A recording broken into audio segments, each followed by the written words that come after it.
Hello and welcome to this continuing episode 3, I think it is, of Chess Pieces, our little adaptive workshops looking at a game at chess by Thomas Middleton. Immediately I'm going to start with a content warning that there are scenes and discussions of attempted sexual violence, as well as the cover-up thereof that follows afterwards. This is a scene, the first scene of Act 2 that we're looking at today. And logically enough, that follows on from Act 1, which had a lot more adaptive questions than I think Act 2 is going to have overall. Certainly this scene, we may have fewer issues. So in fact, this episode might be very short. I don't know if it's going to be very short. It might be, it might not. We may just generally get into the characters a lot more and get more into more general scene discussion rather than necessarily the questions of adaptation. As ever, we're working towards a full cast audio adaptation, which might be quite adapty because of the nature of the text, but also looking at cut down, simplified sort of concert versions that we might do as readings, where again we're trying to reduce the size of the cast, but also where we're looking in the far future to doing a big production of the whole thing. Reading with us today, we have Eric, we have Liza, we have Lynsey, and we have Emma. Say hello to the people at home. Hello. Hello. Hi. Remembering that we're an audio medium. Never mind. And I'm your host, Robert Crighton. We will all be reading various parts. I'm not going to say who's everyone's reading at this time, because I can't remember, because everyone's been given a number rather than names, because this script is really hard to read, because everybody hasn't got given names. Our continuing, ongoing problem of how to refer to these characters, of which we haven't really come up with any answers yet. So what we're going to do is to just get into the text first of all. We're going to just sort of dive in with the first opening gambit scene to see where this takes us. Act 2, Scene 1. We have the White Queen's Pawn, who is going to be performed by Emma, I think, off the top of my head. Yeah. And we have the Black Bishop's Pawn, will be read by Lynsey. I might swap these around later on, but at the moment that's who you are. The White Queen's Pawn has a book with her. This is a book that was given to her earlier by the Black Bishop, who was pretending to be awfully nice, but really wants to... politically wants to convert her over to their side so that they can win the chess match. But he has other things in mind as well. So enter the White Queen's Pawn reading. And here again, it is the daughter's duty to obey her confessor's commands in all things, without exception or expostulation. 'Tis the most general rule that e'er I read of. Yet, when I think how boundless virtue is, goodness and grace, it is gently reconciled, and then it appears well to have the power of the dispenser as uncircumscribed. She's hard upon't. 'Twas the most modest key that I could use to open my intents. What little or no pains goes to some people. What have we here? A sealed note. Whence this? To the Black Bishop's Pawn, these. How? Me? Strange, who subscribes it? Oh, the Black King. What would he? Pawn sufficiently holy, but unmeasurably politic. We had late intelligence from our most industrious servant, famous in all parts of Europe, our knight of the Black House, that you have at this instant in chase the White Queen's Pawn, and very likely by the carriage of your game to entrap and take her.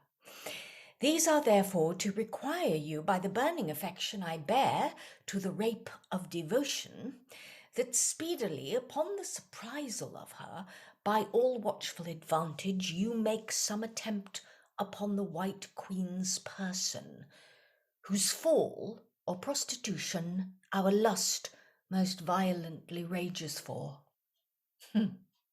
Sir, after my desire hath took a julep for its own inflammation, that yet scorches me, I shall have cooler time to think of yours. Sh'hath passed the general rule, the large extent of our prescriptions for obedience, and yet with what alacrity of soul her eyes move on the letters. I'm going to pause you there because there's interesting structural questions to ask about what is happening here. Because the White Queen pawn comes on, talks about what she's been given, which, a book saying you should do whatever your confessor says, i.e., in this case, the Black Bishop's pawn or the Black Bishop, which obviously has a slightly sinister component to it. But it would probably have a more sinister component if it followed this speech, possibly. And also just within an audio format, I'm wondering whether having one character come on who says not a lot and another character says a lot, and then we return to the other character, is the right way round for that to work. You feel free to disagree. Liza. Yeah, I mean, I think I quite like knowing up front what the White Queen's pawn is reading about, because it gives us a sense of what the Black Bishop's pawn is then going to try and twist to their advantage. The other thing is that if we move the White Queen's pawn's first speech down, then we have a bit of awkwardness stage-wise, because we have the Black Bishop's pawn entering, giving an expositional speech.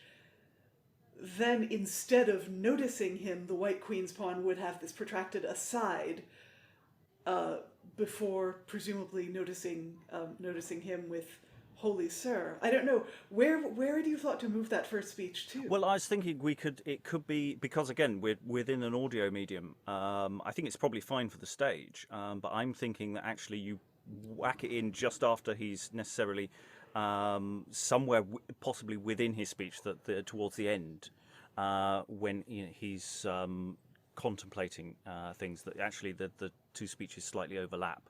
So somewhere within the "Sir, after my desire have took," so that it then naturally overlaps into things and them seeing each other and talking to each other. This is to a degree an editing question, actually. There's nothing structural in terms of how we record it to necessarily change. The two characters are quite well established, hopefully in the hearers' minds, because they've been the central figures of the first act. So that's sort of what's in my mind. I'm just, in terms of the information, I mean, I think also there's other stuff. By all means, wave, by the way, if you have other thoughts you want to throw in at this point. I'm just going to dance around my thoughts. Eric? Yeah, I'm just thinking, like, sort of, you would also have sound effects to sort of convey things. So like, for example, you would have, it takes up a letter would be the sound of, someone actually opening an envelope and stuff. And, her, with what alacrity of soul her eyes move on the letters, because she's reading a book. If that happens at the same time, then you would have someone flipping pages kind of thing. Obviously softer in the background, so you don't overlap with the speech too much, but like, yeah, it would, I don't know. There's a part of me going, if you put "Sir, after my desire have took a julep" first, and then, or like he reads the letter, and then you've got her eyes move on the letters, and then sort of she reads out what is being read.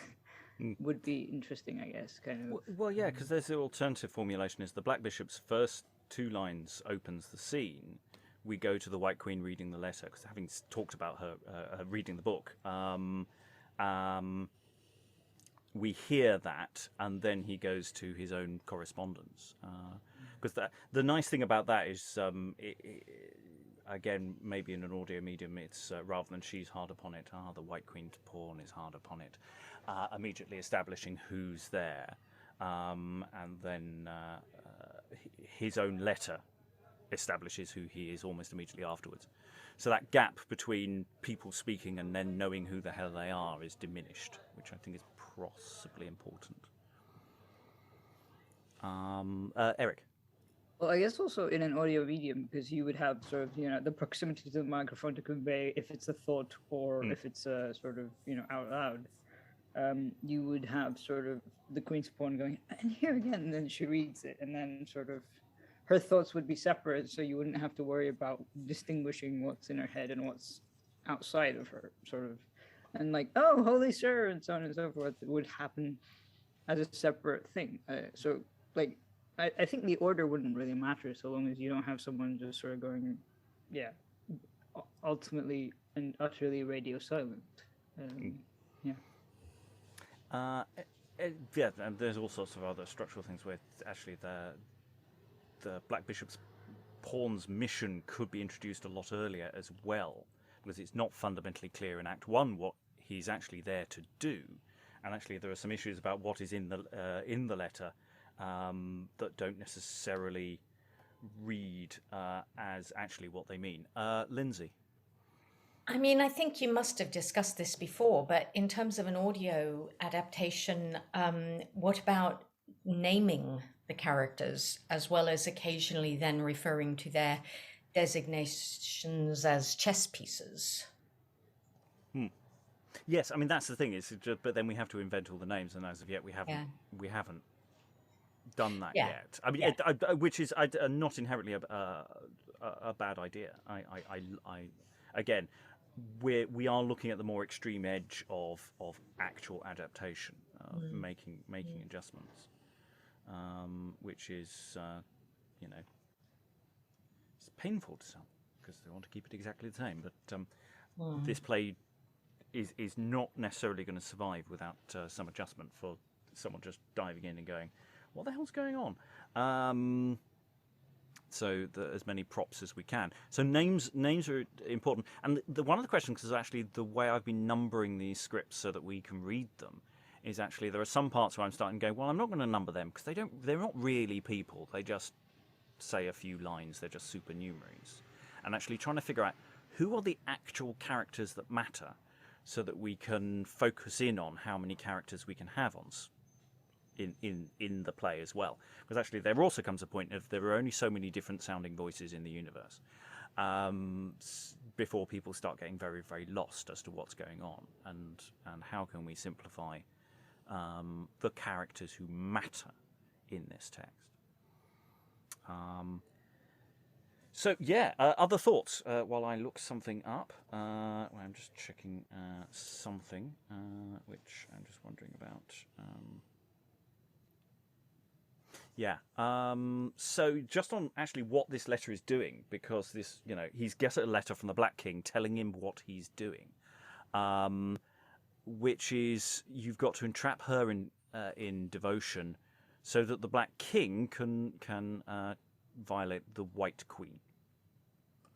There is this sort of this line, by the burning affection I bear to the rape of devotion. Which obviously is the leapfrog for the Black Bishop's pawn to attempt his own assault in a moment. But that's not actually what he's asking him to do. He's asking him to set up the scene. This is a mission creep thing that he's going to do on his own initiative, which is going to create all sorts of problems for the black chess pieces. Liza. Yeah. So this is a Catholicism thing, right? The rape of devotion is not so much a sexual thing as that he wants to get her away from her beliefs and into the darkness of his. Yes, absolutely. So in that sense, it's a bit of a red herring, but it also isn't, if that makes sense. It's a difficult line because of that, because it makes us immediately think of what he's about to do is actually the Order of the King, where in fact it isn't the Order of the King. The King has... she's there to be basically converted to be used as as a means of getting access to the White Queen, because she is the White Queen's page, maid, effectively. So that line, by its nature, I'm slightly worried about, because I think it may not, to a listener, land clearly. But then maybe I'm just being paranoid. I think it's supposed. Well, it's supposed to be, but it's that thing. It's slippery in that way. It's slippery. It's a loaded word, but I think it's supposed to convey both. I mean, that is, the Black King probably intends it simply to mean conversion, but the pawn has other things on his mind. Yes. And I think for our ears, we hear in that phrase, the rape of devotion, it's the word rape that we hear more than the word devotion, because of our secular times, I think. So that might be a fully modern issue, I think. I wonder. I just wonder whether it's an actual turn of phrase, or whether it's deliberately there to associate this confession from a Protestant country as a negative thing, as something violent. And that might have been the intention at the time. Yeah, I've never heard it before, but that means nothing. Eric. I was just going to say that maybe, because obviously these are orders that he's received.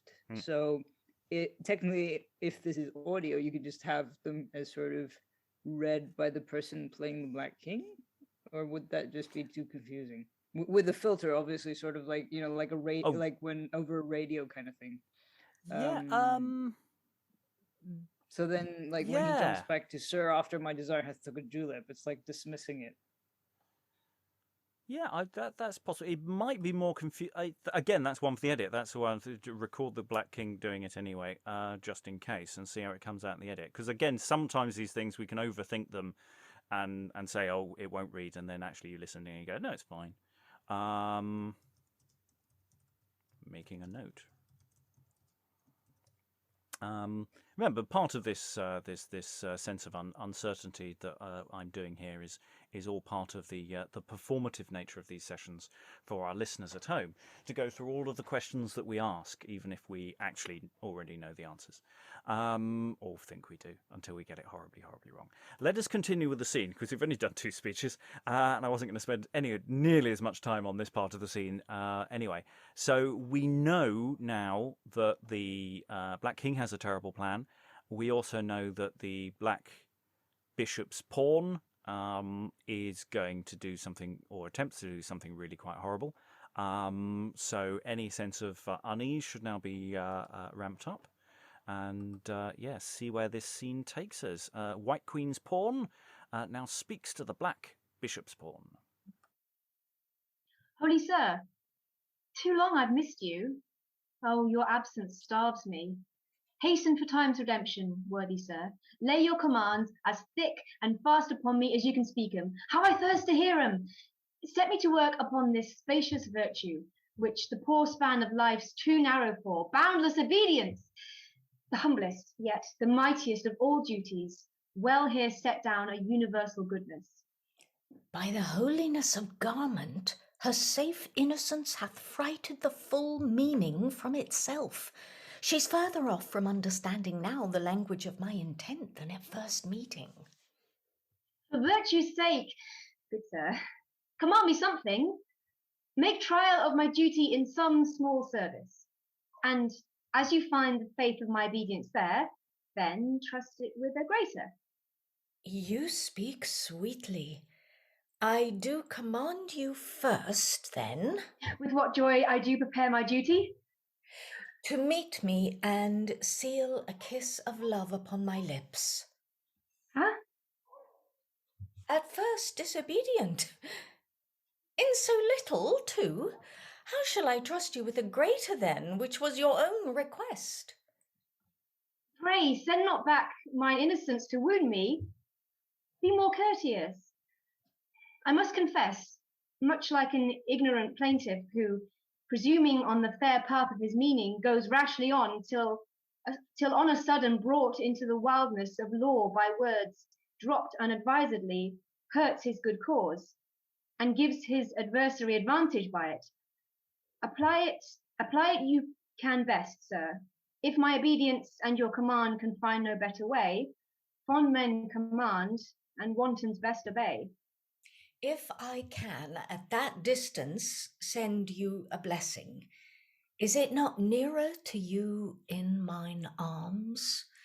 It flies from these lips dealt abroad in parcels, and I, to honour thee above all daughters, invite thee home to the house, where thou mayest surfeit on that which others miserably pine for, favours which the daughters of great potentates would look of envy's colour but to hear. Good men may err sometimes. You're mistaken, sure. If this be virtue's path, 'tis a most strange one. I never came this way before. That's your ignorance, and therefore shall that idiot still conduct you, that knows no way but one, nor ever seeks it? If there be 20 ways to some poor village, 'tis strange that virtue should be put to one. Your fear is wondrous faulty. Cast it from you. 'Twill gather else in time of disobedience too stubborn for my pardon. Have I locked myself at unawares into sin's servitude with more desire of goodness? Is this the top of all strict order and the holiest of all societies, the three vowed people for poverty, obedience, chastity? The last the most forgot? When a virgin's ruined, I see the great work of obedience is better than half finished. What a stranger are you to duty grown? What distance keep you? Must I bid you come forward to a happiness yourself should sue for? 'Twas ne'er so with me. I dare not let this stubbornness be known. 'Twould bring such fierce hate on you. Yet presume not to make that courteous care a privilege for wilful disobedience. It turns then into the blackness of a curse upon you. Come, come, be nearer. Nearer? Was that scorn? I would not have it prove so for the hopes of the grand monarchy. If it were like it, let it not dare to stir abroad again. A stronger ill will cope with't. Bless me, threatens me, and quite dismays the good strength that should help me. I never was so doubtful of my safety. 'Twas but my jealousy. Forgive me, sweetness. Yours is the house of meekness, and no venom lives under that roof. Be nearer. Why so fearful? No nearer the altar, the more safe and sacred. But nearer to the offerer, oft more wicked. Plain and most insufferable contempt. My glory I have lost upon this woman in freely offering that she should have kneeled a year in vain for. My respect is darkened. Give me my reverence again thou robbed me of in thy repulse. Thou shalt not carry it hence. Huh? Thou art too great a winner to depart, and I too deep a loser to give way to it. Oh, heaven! Lay me down, reputation, before thou stirst. Thy nice virginity is recompense too little for my love. 'Tis well if I accept of that for both. Thy loss is but thine own. There's art to help thee, and fools to pass thee to.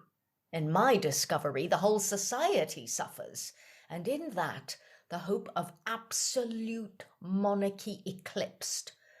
Assurance thou canst make none for thy secrecy, but by thine honour's loss that act must awe thee. Oh, my distressed condition! Dost thou weep? If thou hadst any pity, this necessity would wring it from thee. I must else destroy thee. We must not trust the policy of Europe upon a woman's tongue. Then take my life, sir, and leave mine honour for my guide to heaven. Take heed I take not both, which I have vowed, if longer thou resist me. Help! Oh, help! Art thou so cruel, for an honour's bubble to undo a whole fraternity, and disperse the secrets of most princes locked in us? For heaven and virtue's sake! Must force confound? There is a noise within. Ha! What's that? Silence, if fair worth be in thee. I'll venture my escape upon all dangers now. Who comes to take me? Let me see that pawn's face, or his proud, tympanous master, swelled with state wind, which being once pricked in the convocation house, the corrupt air puffs out, and he falls shrivelled. I will discover thee, arch hypocrite, to all the kindreds of the earth. And exit the White Queen's pawn. I mean, the dynamics of this scene, it's one where getting a sense of the room, sometimes you record things and you do them very flatly in a room, and dialogue occurs. This is where actually the dynamics of the sound of the room and where people are in the room and in the relation to each other matters. So this is, on a technical level, a really interesting scene to record, to get that sense of movement to and from, and where people are going, obviously depending on the quality of the audio equipment that people are listening to it on. If people are listening to it on rubbish speakers in mono, they won't get all the hard work that inevitably this scene will take to do. I think there's a question of also the White Queen's pawn. There are hints in the way the dialogue is structured that there might be some more extempore sort of calling of help within that latter stage. It seems that that there's an option there for that. What is the noise within is a question. It's quite an important question for us. What is the noise? Is it someone going, who is making that noise, and who is responding? And that's a distraction allowing the White Queen's pawn to escape. Other thoughts? Liza. Well, it seems to me that even just in an audio medium, you would still have to, as it were, block the scene to convey what was meant to be happening, and sort of where it escalates from the Black Bishop's pawn just being sleazy verbally to cutting off her way of escape. Does he ever physically take hold of her to prevent her escape, or what point does that happen? So how, I mean, and I thought the two actors did a wonderful job of conveying those changes in shade. But for an audio thing, you'd also need to block, quote unquote, block things like proximity to the mic, volume of voice, sounds of struggle, if there is struggle. I mean, certainly at the very end, before the noise within, you get the impression that he's lunging, as it were, towards the end, and the help, oh help, that there could be a struggle going on at that point. Whereas before, you get the impression that it's he makes an approach, he moves away in different levels. I mean, the fact that he's talking about come to the altar, there's something really quite obscene suggested there. Yeah, there is that. It reminds me of some things written about 10th century popes, but which modesty forbids me to quote on this podcast.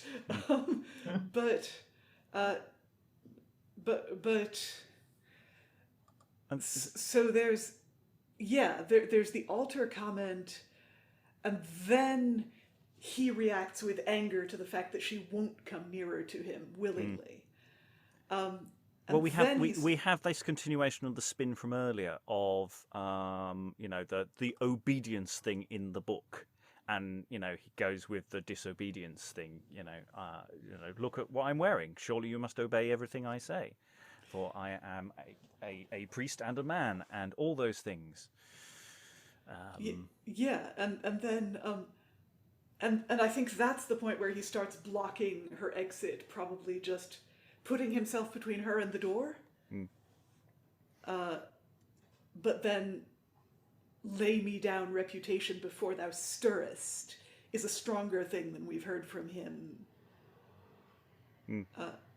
And something has to happen to make her start crying. Because he says, dost thou weep? Yeah, but there's also other interesting things about the way they're talking. There are times when they seem to be doing asides, but they're not.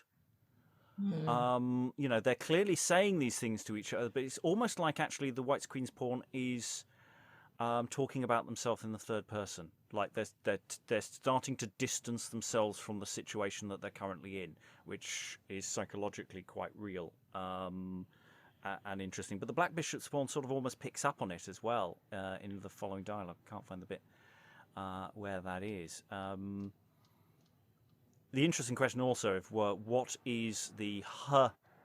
It's sometimes written as her, and sometimes as ha. I don't know if that's a textual variant or just things. I think the first ha is probably more a huh. I liked that reading that Emma gave it, that sort of surprise, shock. That's the turning point. Yeah. Because before that she's like, yes, I'm going to do really cool, virtuous stuff. Can't wait. Tell me. She's got a complete idea in her head of what it is. And then he says what it is. And it's like, not what she's expecting at all. She's thrown for a moment. So I thought of it as a kind of like a, huh? Yeah. What?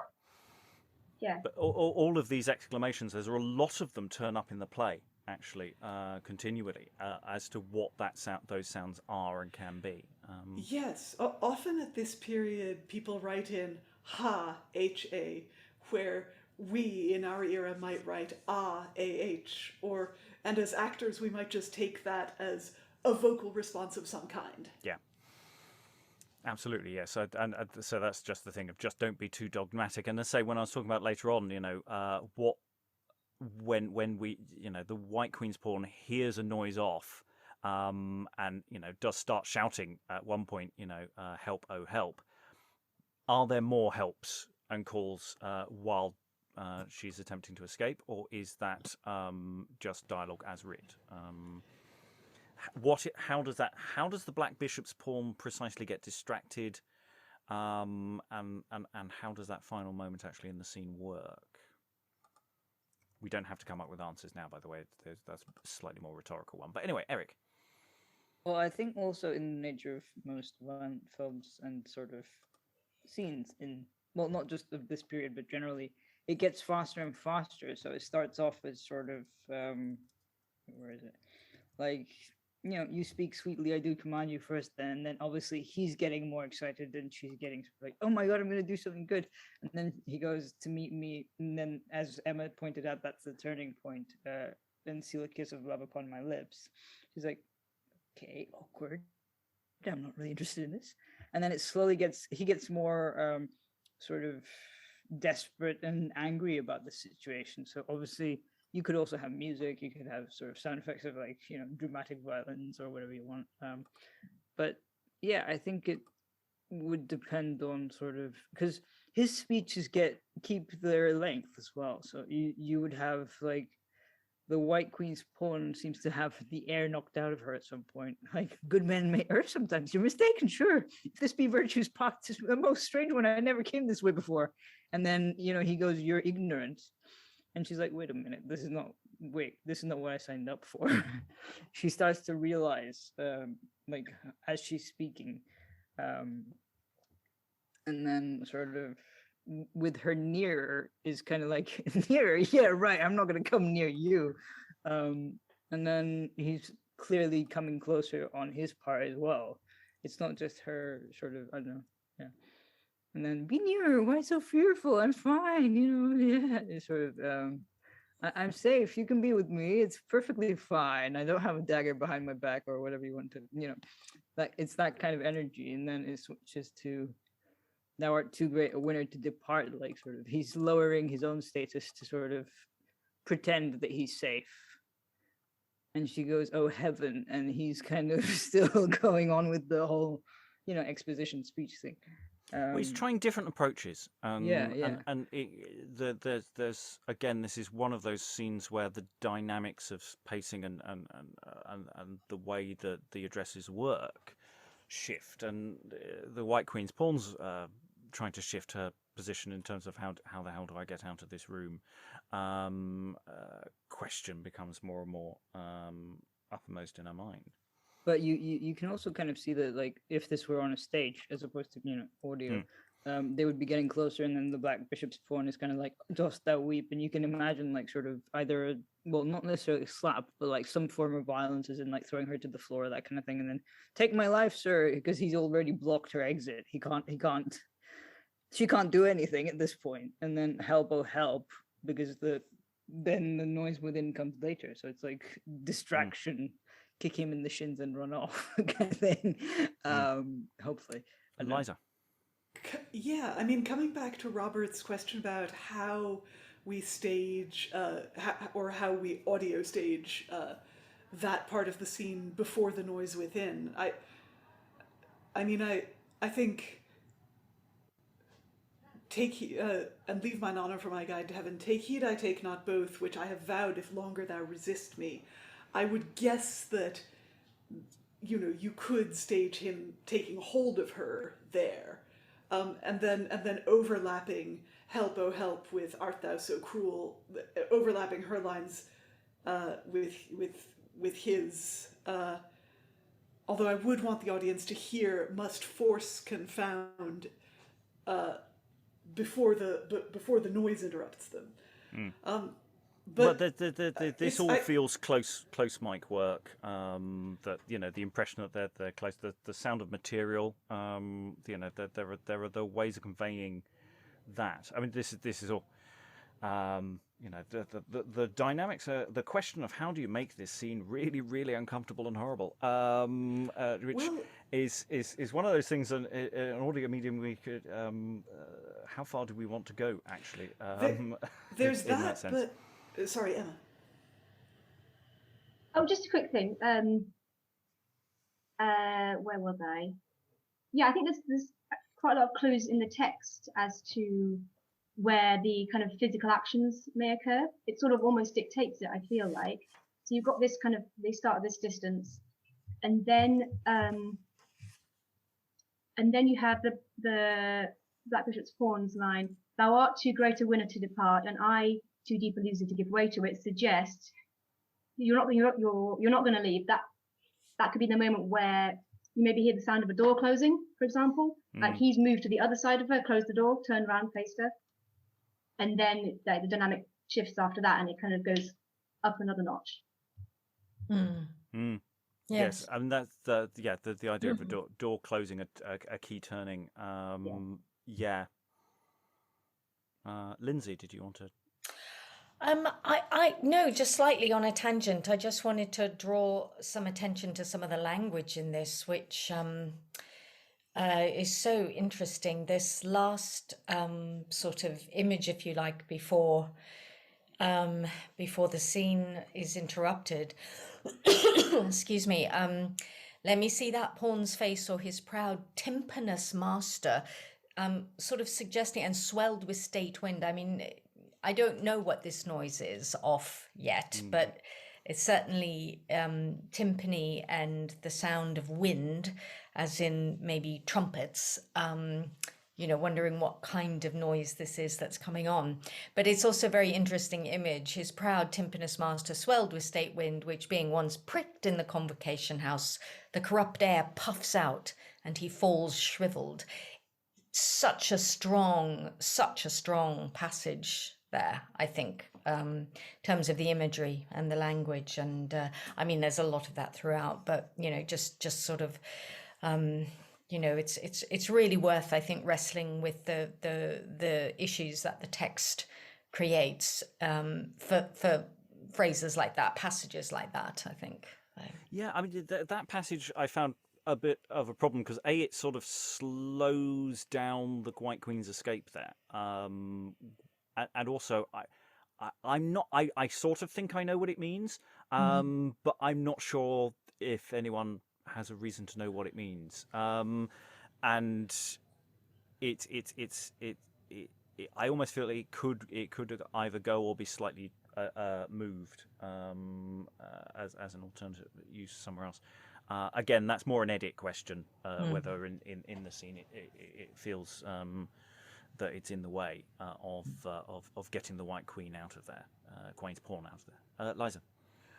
I mean, you could cut after Tympanus Master and then cut to the White Queen's pawn's line, but I do, or Lynsey says no. I just think who comes to take me? I think well, or you can play on the fact that you can suggest or aurally that the Black Bishop's pawn has the White Queen's pawn in a vice-like grip of some kind, or in some way overmastered physically, so that he earns himself the time to say all of that until that moment breaks. I feel like he's let go of her at the... I feel like he's let go of her to go and take up a weapon of some kind. Because if... I think you're right about the nature of the noise, that his speech gives you the clue that it is drums and winds, maybe trumpets, maybe cornets. That it sounds like he's being... that it sounds like there's an army or something coming. So I think he must let go of her because this speech is martial and defiant. So maybe he's gone to, I don't know, pick up his pastoral staff or something. He's not a bishop, is he? I don't know what clergy rank he is. That's actually a very good question, actually, which maybe the text will give us more data on. It's the let me see who's coming to take me, which would be him unlocking the door, at which point gives the cue for the White Queen's pawn to knee him in the bollocks and run, because the door has been opened. And it's this thing: who is it at the door? Who's at the door? Which, that pawn. Proud Tympanus Mars, it's this. It's sort of a rattle with the lock kind of thing. Or is it a kind of a come and get me, whoever you are, because blah blah blah? Is it that kind of thing? That's sort of I'm I can fight you all with one hand tied behind my back kind of feeling, which distracts him momentarily from the real point, which is the White Queen's pawn. And he says a bit later in a bit we haven't read yet, he's like, well, how did she get away from me? It's sort of like he sort of doesn't quite understand what happened. Not very easy to convey in an audio. Not quite easy. We need a sort of panto transformation scene. Say whoosh, she's gone. Well, say I think conveying how she leaves the room and the confusion that's coming in, because the thing is, we break straight into what comes next, and I think that the driver is of the action will be enough to carry that forward. I don't.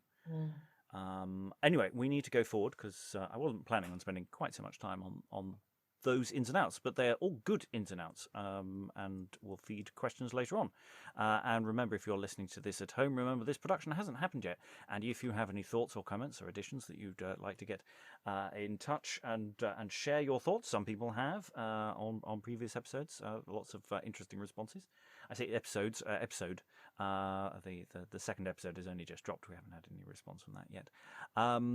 But yeah, these ongoing questions, and of course, hopefully, we'll be able to do this play in multiple different ways. So there will not be an version. There'll be lots of versions, because that's what we do.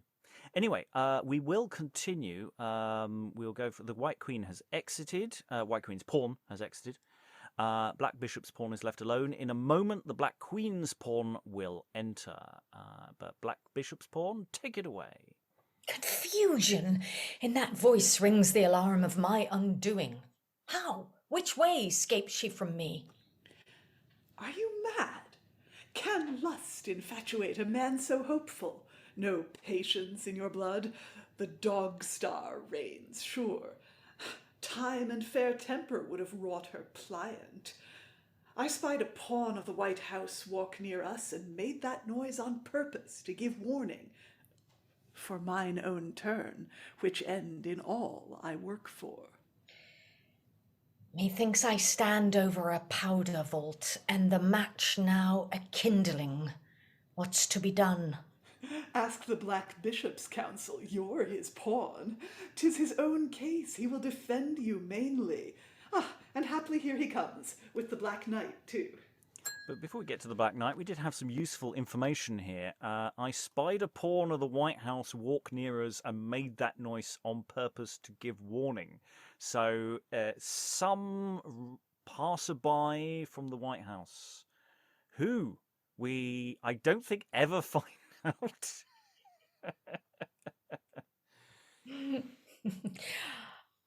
Is it the knight who now that certain things are denied him, he's taken to music? I don't know. I don't know. Well, it's martial music. A knight would probably have, a couple of drummers or something. Well, A yeah. small brass band. Yeah, and it's a question. Well, we still don't really know for certain what the noise is per se. I mean, it might not be a noise; it could just be people making noise. Because it's down as alarum, but it could also be down as alarm. So it could be a trumpet. Someone could be blowing a horn. To a degree, it doesn't matter. It's only a pretext for her to escape. But a decision. It's someone's rang the fire alarm, isn't it? Basically. That'd be quite funny. That'd be a funny way of doing it. Please leave the building now. Mr. Sands is in the conference room. And then the sprinklers come on. Eric. I was just wondering, are they indoors or outdoors? Because it does seem kind of like, because the Black Queen's pawn goes, I spy the pawn of the White House walk near us. Therefore, yeah, it just seems like, there is a danger of being seen as well. I don't know if that's just me or... Yeah. Well, I think the logic is that this is a court setting because there's various embassies going on. So it's, if you think of it like being a massive sort of conference center with lots of people all staying in the same hotel, they're all a bit on top of each other.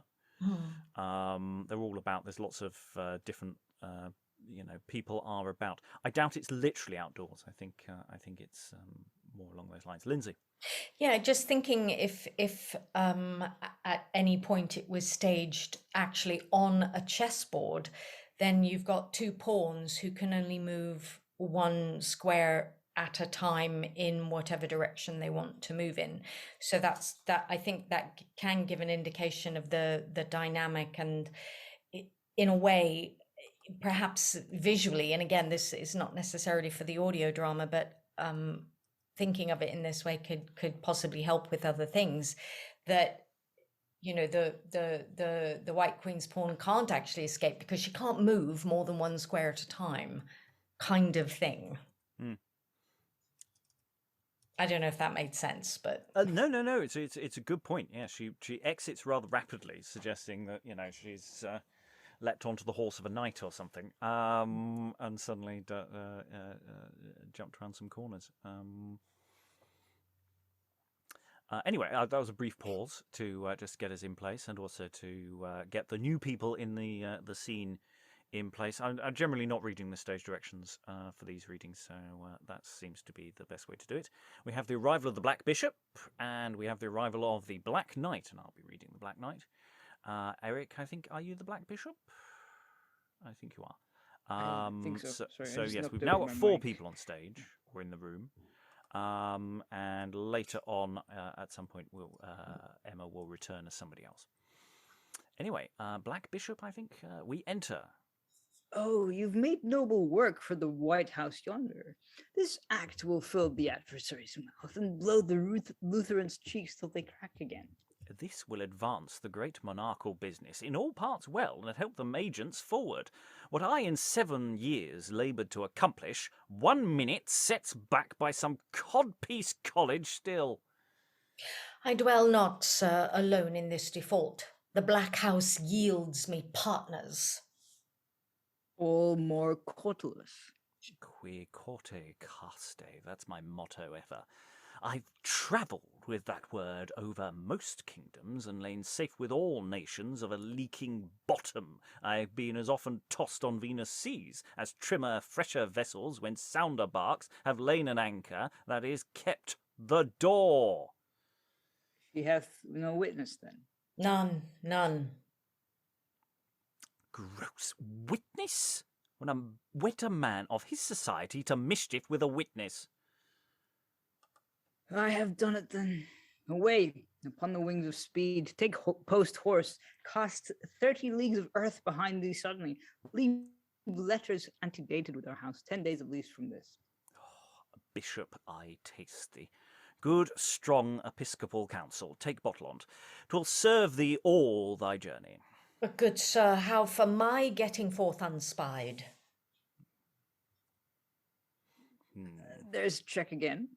No, I'll help that. Ah, well said, my bouncing Jesuitist. There lies a secret vault. Away, make haste then.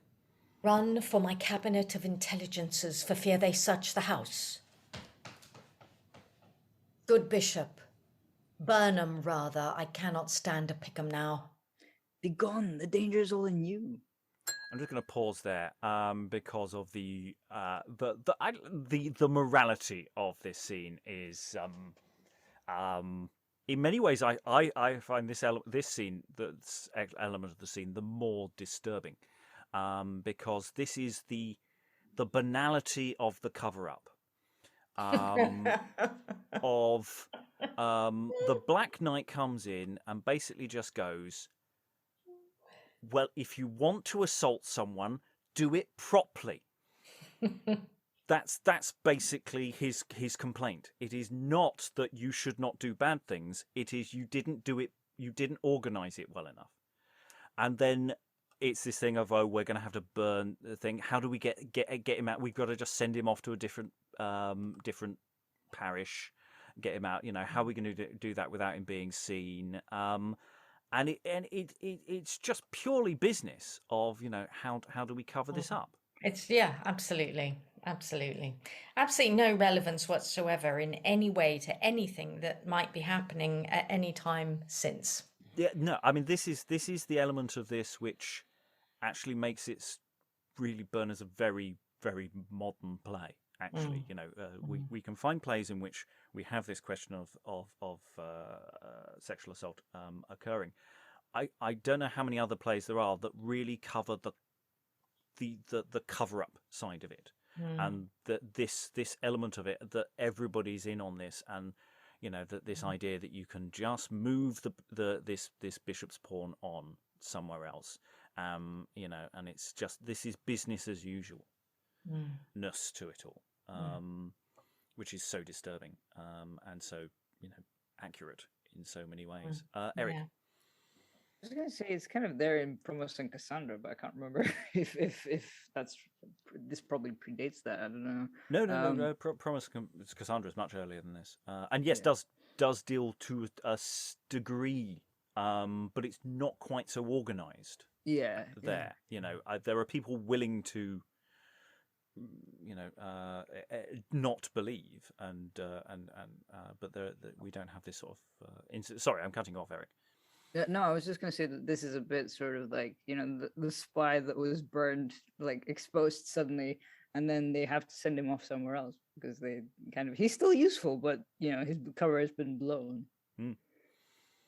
And not unstandard practice for when you have a priest who's got caught in any kind of this kind of situation being moved to a different parish as standard practice. That's not been happening for hundreds of years. No. Exactly. Yeah. but the fact that it almost comes across as comedy. That's why I find it so disturbing, because of that, and not wanting to sort of gloss over that. Actually, to change that. It's a question of how you pitch this, and the way that goes, because it's such a fast little bit of action as well. Any other thoughts before we go on and move forward? Liza? It does seem that it's not just why didn't you... I feel like it's not just why didn't you succeed in sexually assaulting this person. I think they start out by reprimanding him for having tried that at all when what he was supposed to do was convert her. Saying, what I in 7 years labored to accomplish 1 minute sets back by some codpiece college. As in, you were supposed to be thinking of the grand plan and instead you were thinking with your codpiece. And then the Black Bishop's pawn seems to say, well, I'm not the only one who does that. And the Black Knight's quicaute caste, who is cautious, is chaste. And then the Black Bishop moves to damage control with, there are no witnesses. Okay. And the Black Knight is like, yeah, since when did someone like this summon a witness for something like this? So I feel like yes, they do cover it up, yes, they do move him on, but they do take him to task for having tried it in the first place, I think. Yes, but in a sense for doing it badly, for getting caught is the issue. Yeah. What exactly is the check that they're referring to? Because the Black Bishop says there's check again, and it's that sort of like, I mean, the Black Bishop has everything organized. They'll get taken as a piece. If they try to escape, they'll be seen. Therefore, their piece will be taken. So a nominal return to the conceit of the play with that.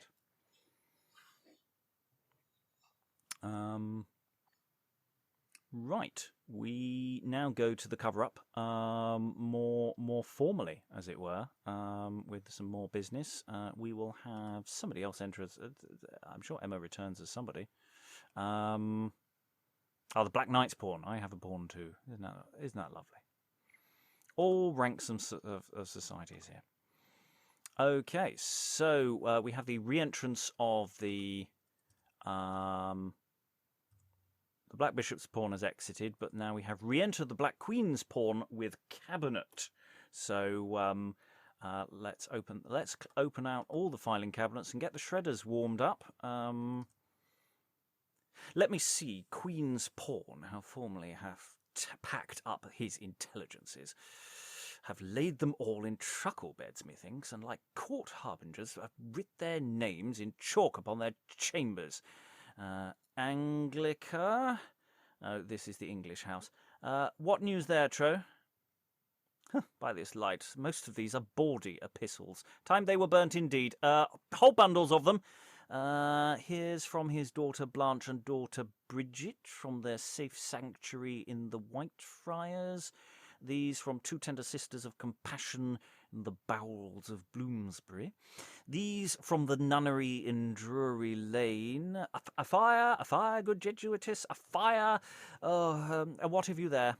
A note, sir, of state policy, and an exceeding safe one. Oh, pray, let's see. It's to sell away all the powder in a kingdom to prevent blowing up. That's safe. I'll label it. There's a facetious observation now and fits my humour better. He writes here, some wives in England will commit adultery and then send to Rome for a bull for their husbands.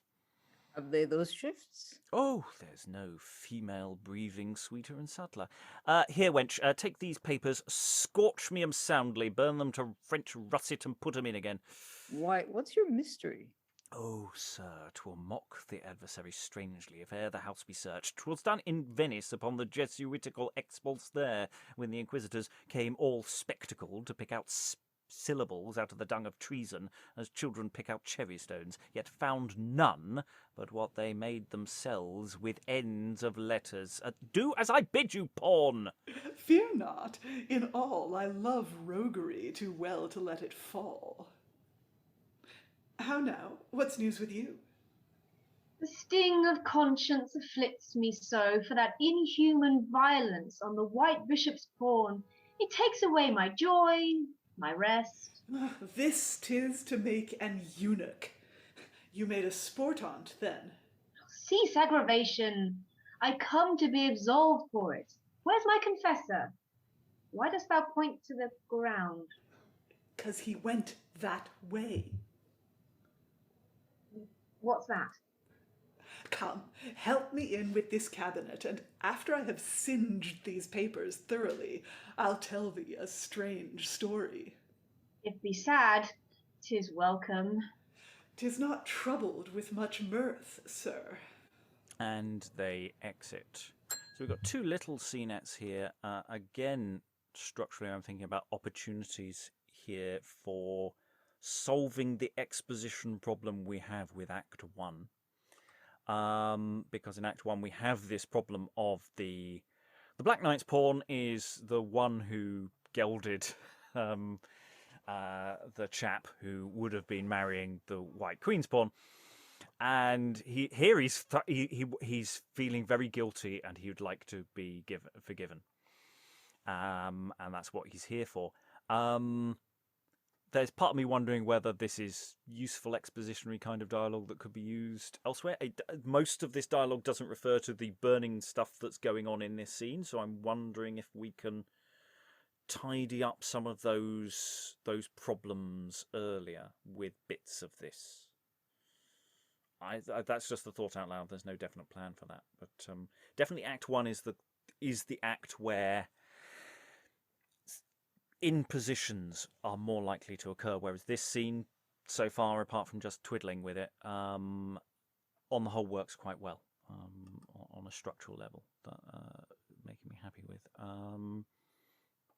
Here we effectively have the Black Knight doing some stand-up routine about the secrets that they have that are to be shredded / burnt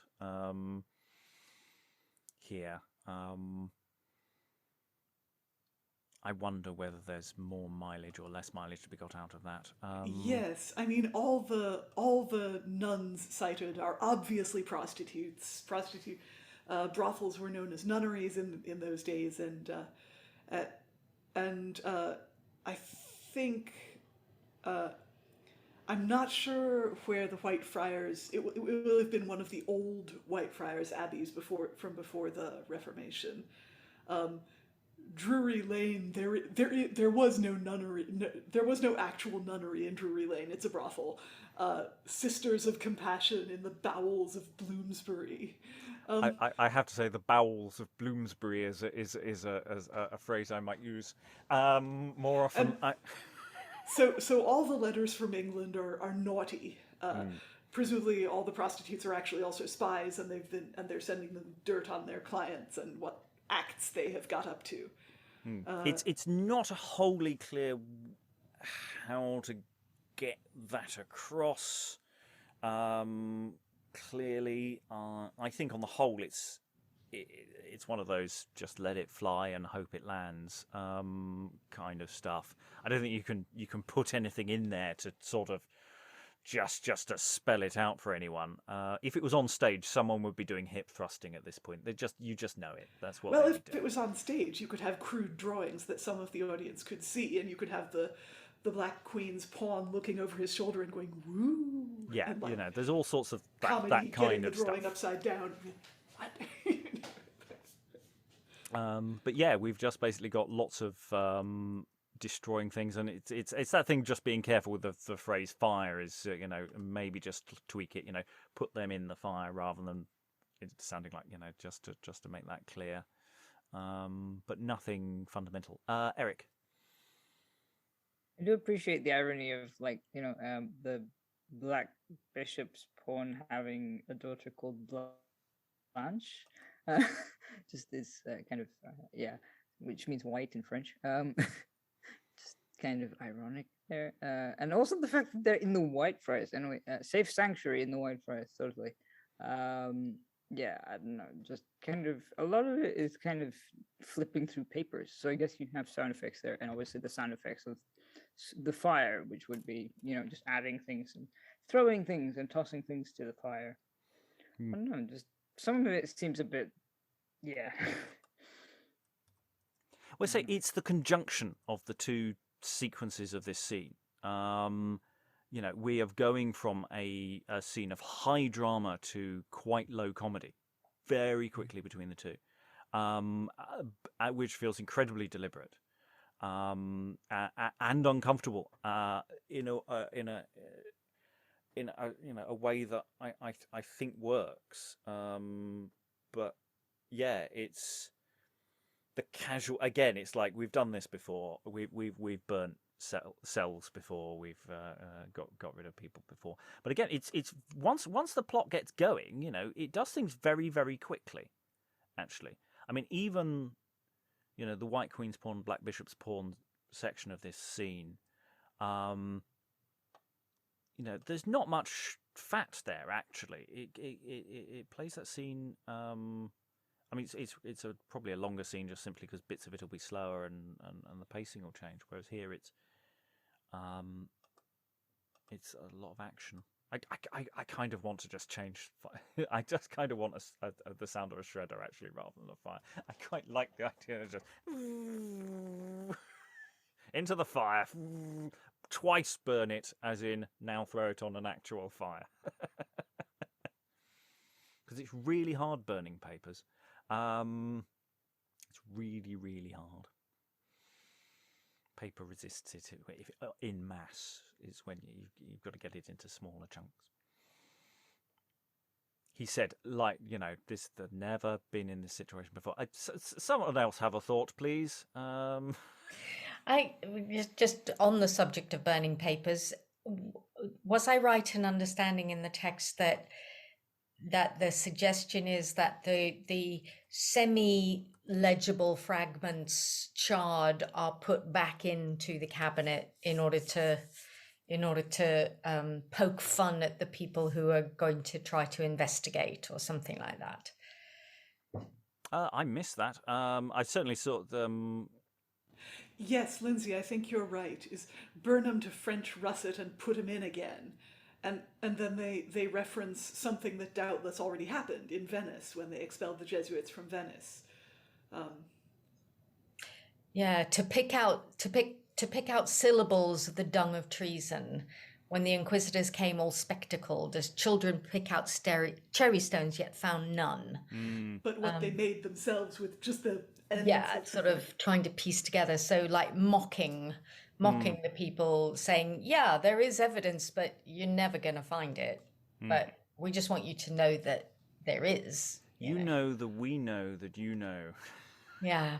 And we are throwing shade at you by giving you a few syllables here and there on burnt fragments of paper. So in that case, there's a clarity issue. Put them in again, because when I was reading that, I was going to put them back in the fire again. It's like make sure they're definitely destroyed, but because I wasn't following what I was actually saying. So it's almost put them in the cabinet again. Question mark. Alternate takes perhaps. Eric, are you waving? So in this context, it's like, I mean, going with the spy metaphor, is like the Black Queen's pawn supposed to be like money penny or something, sort of handing out people's like secretarial work and admin work, because she seems to know everything. And I've been wondering also, sort of in the context of this play, does it end with the Black King being like? Does it end when the house is captured, or does it end when the king is captured? Or something? Yeah, when basically everybody gets put in the bag. All the black pieces get put in the bag at the end. So yeah, and the Black Queen's Pawns agenda is really interesting. We've got a few little asides here of going, I've got my own agenda, and we've got to remember that at the sort of halfway 2/3 mark of this play, the plot goes in a really weird direction, which we need to unpack later on, because in a sense it's quite narratively straightforward, the first half, with the consequences of what happens in this scene, and then the play goes in a very weird other direction, regarding the Black Queen's pawn, the Black Bishop's pawn, and the White Queen's pawn. All of the principals in this scene all get together and do something quite weird, of which the motivations I'm not wholly clear on. But that's an issue for another session as we try and figure out what the hell to do with that part of the play. Certainly, what we will get is the question of is the victim believed, coming up in the latter scenes, which intersects also with the wider politics of the play. In theory, the two houses are trying to reach some kind of accord. There's all this diplomacy going on, but actually, does it land or does it not? While at the same time they're all still trying to take each other's pieces. I'm going to wind this session down, I think. I don't, primarily because I think there's been a lot of good discussion. I don't think there's anything really structural about this scene that, on an adaptive sense, I'm worried about, or that I think we need to go over again. I think most of this is just record it well, with all of the caveats that we've been discussing here. But maybe in the edits, some bits get moved around a little bit. There are a few bits of clarity there. But any final thoughts in the room about the scene overall, and their thoughts and feelings about what the scene overall is trying to do? Because it is doing some really big shifts in direction and tone, especially following on from the first act, which, sets this up. Liza, do you have any final thoughts? You're allowed not to have any final thoughts, by the way, people. Don't let me force you to have final thoughts. Well, I mean, earlier you raised a question as to what the agenda of the Black Queen's pawn was at this point, and it seems as though, Lynsey, I know you've played Mosca in Volpone, and it seems like the Black Queen's pawn in this scene is that kind of factotum, that sort of basically the person who does the dog's body job, but she's the one who gets things done.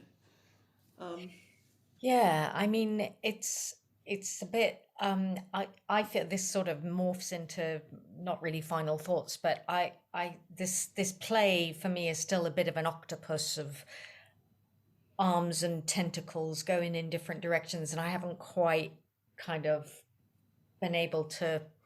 For those listening, I'm doing the gesture of getting it into a circle or a hole or a globe of some kind. I wish you could see this gesture. It's poetic. Thing of beauty. But so I can't kind of quite see exactly where these characters fit into a kind of schema that we might recognize from another work, roughly contemporary. I'm honestly not sure. I mean, Mosca's the not just the factotum, but the puppet master as well. And so there's sort of a lot more going on there. And I don't know if that can also be said for the character that you played, Black Queen. No, I can't remember which. This is why we have numbers, because they're all Black Queen's Black Pawn, something. Yes. So yeah. I mean, part of what reminded me of Mosca is that she states, "I love roguery too well to let it fall." So it's not just that she's efficient at getting things done. She loves stirring shit, it seems. Yeah, and they call her a Jesuitess. And at this point, if you say Jesuit to an English Protestant at this point, they think spy, they think agent, because that's one of the things that the Jesuits were doing at this time. Was they had these colleges in northern continental Europe that they were training to churn out, and they were training renegade English Catholics to go back and act as priestly spies and try and unseat Elizabeth and later James, of course. Anyway, so when they say Jesuitess, I suppose it implies that she's an agent of some sort, but presumably not a handler, but an agent. Bouncing Jesuitess as well. Yes. Definite bounce. Emma, any final thoughts? I mean, it's an intense first half, as it were, and then terrible guilt for the second.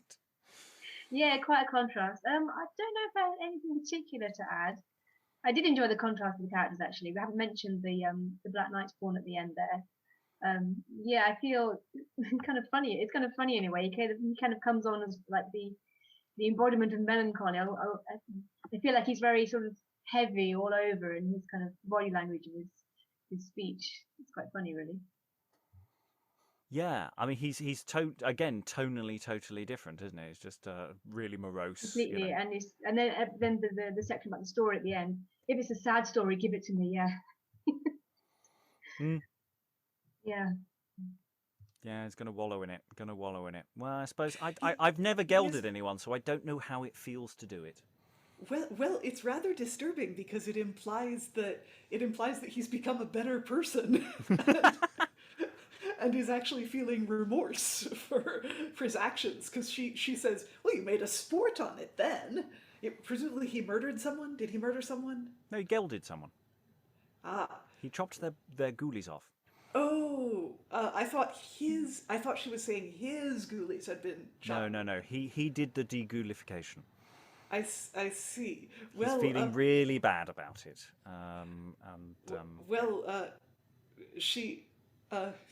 He didn't in Act 1, or at least it didn't appear that he was feeling guilty in Act 1. In Act 1, it seemed like he was actually being a bit defiant, but I don't know if that's just a change of direction as the play went on, or just a character thing in the. Well, so now he feels sad about it. Yeah. And wants to be confessed. Indeed, and there will be this is a feed for a scene later on. There will be quite a good scene, another quite fun scene about that, about the value of confessions and pardons and that kind of thing, that will have strict monetary value. Let's put it this way: it doesn't turn out well for him because, oddly enough, it's not being costed as an act. So there's no forgiveness for him because pay scale hasn't come through for his penance. Eric, any final thoughts?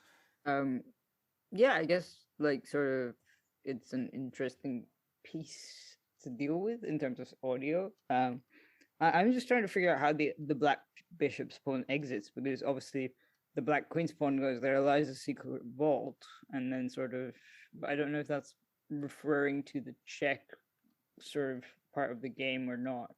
Well, this chessboard obviously has a little trapdoor you can go underneath, and they cheat at chess. Let's put it this way. Yeah. I'm just wondering if that's sort of his way out, sort of going through the trapdoor to leave, so he can get post horse and all that stuff, or if he literally gets on a horse and casts 30 leagues of earth behind him, because it's just it's interesting how the exit is not specified. Well, you have all these options, and also kind of, I don't know, do you get horseshoes and coconuts or something, or? Yeah. Well, I think, because it depends on how you say the line. There lies a secret vault, or there lies a secret vault. I quite like there lies a secret vault. Pulls lever. Big. One man Foley. Yeah, big door opens and it's like there's a secret passage, kind of thing. And go, make haste. So yeah, I quite like that idea. But then the go make haste line comes before she exits, and then the Black Bishop's pawn goes, okay, you go get my stuff before they, in case they search the house. So I'm kind of like, what is going on there? There is some crosstalk, because of course he's sending her one way and he wants him to go the other way. So it's a good question as to who he's talking to at that particular night, that particular moment. I would suggest he's talking to the Black Bishop's pawn. And the Black Bishop's Pawn says, numbering's Ditch wrong the there. drugs. Sorry, I'm just looking at a note there. It's fine. Yeah, the Black Bishop Pawn, says run. Oh, yeah, that's interesting. Might move some of those lines around as well for clarity. But that's a minor twiddle thing to see if it's clear what's going on. Because you know what that really makes me feel a horror for is just the idea that now I have to do some footsteps. I hate editing footsteps and footsteps down a passageway and people running in and out of a room. Have you any idea how horrible it is editing the sound of people walking about? If the entire play could be done with people on unicycles, I would do it. I think having the Black Bishop's Pawn disappear unceremoniously through a trap door is better than footsteps receding and galloping horseshoes and things like that. Trust me, there will be hours. It's hours of work to do to just get to record and then edit in the stuff to go with it. Unless we all do it in a large space and we might do it. That might be a better way to do it actually, is if we get a large enough recording space and we actually do the whole thing dynamically with radio mics, so that and then central thing. Yeah, we could do it that way. That might be better. Then we can. Yeah, ignore me. I'm just talking aloud, saying words aloud now in ways. I think I've definitely run out of steam. All that remains is to thank Eric, Lynsey, Liza, and Emma for reading through this text. Again, thoughts and feelings and ideas to us at Beyond Shakes on Twitter, or you can email us admin@beyondshakespeare.org. Or you can become a patron and help support the funding of this play when eventually we get around to doing it in its various forms. Or you can even fling us a coffee. You can go to kofi.com/Beyond Shakespeare. You can just flung us a few quid if you want. There may even, by the time this goes out, be some kind of special specific PayPal link to actually help fund the producing of this particular bit of content. But there might not be. Look in the show notes, the show links. They'll all be there, and you can do them or none of them. You can just sit back and listen to the podcast. It's fine. That's allowed too. Thank you very much, everyone, and goodbye.